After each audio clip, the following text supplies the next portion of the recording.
नमस्कार। India TV speed news देख रहे हैं आप और मैं हूं आपके साथ प्रिया शर्मा। रुक करते हैं स्पीड 50 का। वित्त मंत्री निर्मला सीतारमण ने मोदी 3.0 का पहला बजट पेश कर दिया है। इस बार के लोकसभा चुनाव में जो सबसे बड़ा मुद्दा हावी रहा है वो था बेरोजगारी। 2014 से लेकर 2024 के अंतरिम बजट से इस अनएम्प्लॉयमेंट के इस इशू को पीएम मोदी ने एड्रेस किया। उन्होंने कहा कि इस बजट से सबसे बड़ी खबर निकलकर जो सामने आई है वो नौकरी की बाढ़ है। बड़ी कंपनियों में नौकरी मिलेगी और पहली सैलरी की गारंटी मोदी सरकार की होगी। रोजगार और स्वरोजगार के अभूतपूर्व अवसर बढ़ा, ये हमारी सरकार की पहचान रही है। बजट में सरकार ने एम्प्लॉयमेंट लिंक्ड इंसेंटिव स्कीम की घोषणा की है। इससे देश में करोड़ों करोड़ों नए रोजगार बनेंगे। इस योजना के तहत जीवन में पहली नौकरी पाने वाले युवा की पहली तनख्वाह हमारी सरकार देगी। स्किल डेवलपमेंट और उच्च शिक्षा के लिए मदद हो या फिर 1 करोड़ नौजवानों को इंटर्नशिप की योजना, इससे गांव के गरीब के मेरे नौजवान साथी, मेरे बेटे बेटी देश की टॉप कंपनियों में काम करेंगे। उनके सामने संभावनाओं के नए द्वार खुलेंगे। हमें हर शहर, हर गांव, हर घर एंटरप्रेन्योर्स बनाना है। इसी उद्देश्य से बिना गारंटी के मुद्रा लोन की लिमिट को 10 लाख से बढ़ाकर 20 लाख रुपए किया गया है।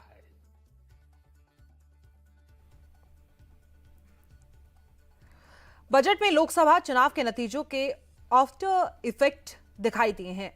नीतीश कुमार और चंद्रबाबू नायडू के सपोर्ट का फायदा बिहार और आंध्र प्रदेश को मिला है और बजट में इन दोनों राज्यों के लिए दिल खोलकर खजाना खोला गया, जिसे लेकर मल्लिकार्जुन खड़गे ने कहा कि मोदी ने कुर्सी के लिए अपने 2 दोस्तों को खुश आखिर कर ही दिया। अपना सिंहासन बचाने के लिए ये बजट किया गया है। ये बजट देखने के बाद ऐसा लगा कि उन्होंने 2 मित्रों को खुश करने को छोड़ के दूसरे किसी को भी 140 करोड़ जनता को उन्होंने अलग रखा और 2 मित्रों को उन्होंने साथ लेकर कुर्सी बचाने का काम किया है। मन मर्जी वो बनाए हैं। तमिलनाडु को निग्लेक्ट किया, केरला को निग्लेक्ट किया, कर्नाटक को निग्लेक्ट किया और मध्य प्रदेश तो उन्हीं का गवर्नमेंट है। तो लेकिन जहां उनको जरूरत है उस जगह वो इस बार उतना ही कर लिए हैं। मल्लिकार्जुन खड़गे के सवाल का जवाब नीतीश कुमार ने दिया। नीतीश ने कहा कि बिहार पिछड़ा हुआ राज्य था। वो 2005 से बिहार के लिए लड़ाई लड़ रहे हैं। 10 साल केंद्र में यूपीए की सरकार रही लेकिन बिहार को कुछ नहीं मिला। अब मोदी सरकार ने बिहार के डेवलपमेंट के लिए पैसा दिया है तो विपक्ष को क्यों दर्द हो रहा है?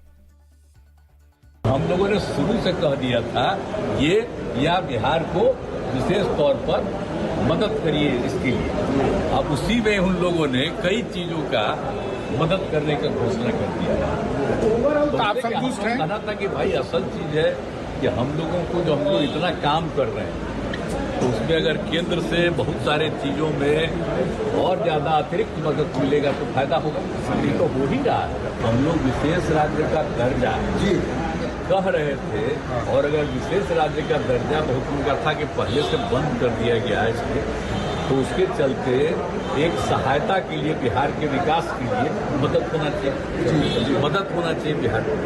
तो वो तो करना शुरू कर दिया। तो आज जितना लोग बोल रहे हैं, और जब उनकी पार्टी केंद्र में थी, हम तो 10 के बाद से शुरू किए हुए थे। लगातार सब जगह कितना आंदोलन, पटना, दिल्ली, कहाँ नहीं कितना हुआ है सब आप जानते हैं। और हम लोग कर रहे थे, लोग जितना काम करवाए उसको देखने के लिए आए, तो हम अब नहीं कराए। 14 के बाद तुम लोग फिर अलग हट गए, तो नहीं कराए कि तुम भी कोशिश किए थे। लेकिन हम इसके लिए लगातार बोलते रहे। और इन लोगों को भी हमने कहा, तो अब एक बात हो रहा था विशेष राज्य का दर्जा पहले से खत्म हो गया है। हम लोगों ने ही कह दिया कि विशेष राज्य का दर्जा दीजिए या विशेष अधिकार के लिए मदद दीजिए। यहाँ के लिए जो जरूरत है बिहार के लिए, क्योंकि बिहार को भी आगे बढ़ना है। वहीं इस मामले में नीतीश कुमार के बयान पर आरजेडी के मनोज झा का रिएक्शन सामने आया है। उन्होंने कहा है कि नीतीश कुमार डेटा पर बात करें, वो बताएं कि यूपीए सरकार ने उन्हें कितना पैसा दिया। मनोज झा ने कहा कि नीतीश कुमार बिहार के स्पेशल स्टेटस की लड़ाई लड़ रहे हैं। बिहार को स्पेशल स्टेटस भी नहीं मिला है और ना ही स्पेशल पैकेज मिला है। बिहार को विशेष राज्य का दर्जा चाहिए, मार्क माय वर्ड्स लेके रहेंगे, चाहे सरकार पलटनी पड़े यहाँ। क्योंकि विशेष राज्य के दर्जे में क्या फायदे हैं? आपको टैक्स हॉलीडेज मिलता है, कॉर्पोरेट, एक्साइज, कस्टम, 90% ग्रांट का लोड ये सेंट्रल गवर्नमेंट बेयर करती है, पैसा लैप्स नहीं होता है। ये सारी चीजें पर्याय नहीं हो सकती ना। आप रूटीन चीजें कर रहे हो, बता रहे हो कि बड़ा बहुत। आंध्र और बिहार का नाम लेने से बिहार की हकीकत नहीं बदलेगी। हमारे जदयू के साथ ही मुझे अफसोस है, विशेष राज्य के दर्जे पे तेजस्वी जी के साथ नीतीश जी कितने वेग से खड़े थे, आज आप एकदम सिटपिटा गए। विशेष राज्य और विशेष पैकेज के बीच में या नहीं, दोनों चाहिए। स्पेशल पैकेज अगर वो बोल रहे हैं मिल गया, मैं चाहूंगा वो साथ सार्वजनिक रूप से बैठे और इसको समझें। सड़क का एलोकेशन विशेष पैकेज नहीं होता है। अगर इतनी समझ नहीं है ना, सार्वजनिक जीवन छोड़ दें।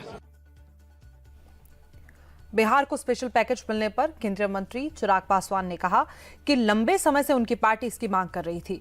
बिहार के लिए बजट में जो प्रावधान किए गए हैं, उससे बिहार विकास के रास्ते पर आगे बढ़ेगा।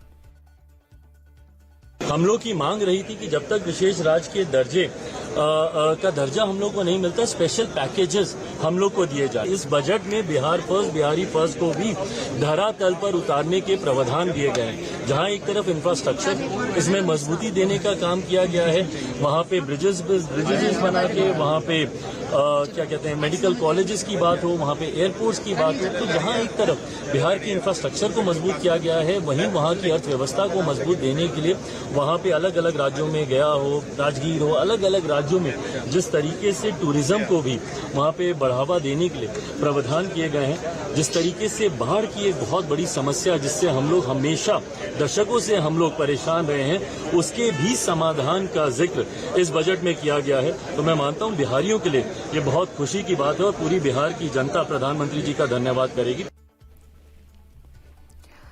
अखिलेश यादव ने रोजगार को लेकर सरकार के दावों पर सवाल खड़े किए। अखिलेश ने कहा कि मोदी सरकार एक बार फिर नौजवानों को आधी अधूरी नौकरी देने जा रही है। ये ठीक वैसे ही स्कीम है जैसे अग्निवीर। अखिलेश ने आरोप लगाया कि आधी अधूरी नौकरी देने के पीछे सरकार का मकसद आरक्षण का फायदा नहीं देने का है।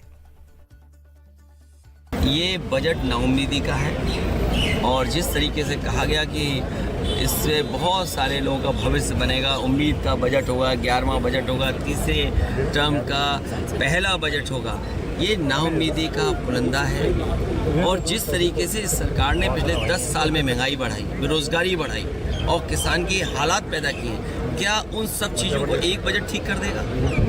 और जो नौकरियां देने का सपना दिखाया था वो आधी अधूरी नौकरियां हैं। एक साल की नौकरी, 2 साल की नौकरी। अग्निवीर कोई नौकरी है?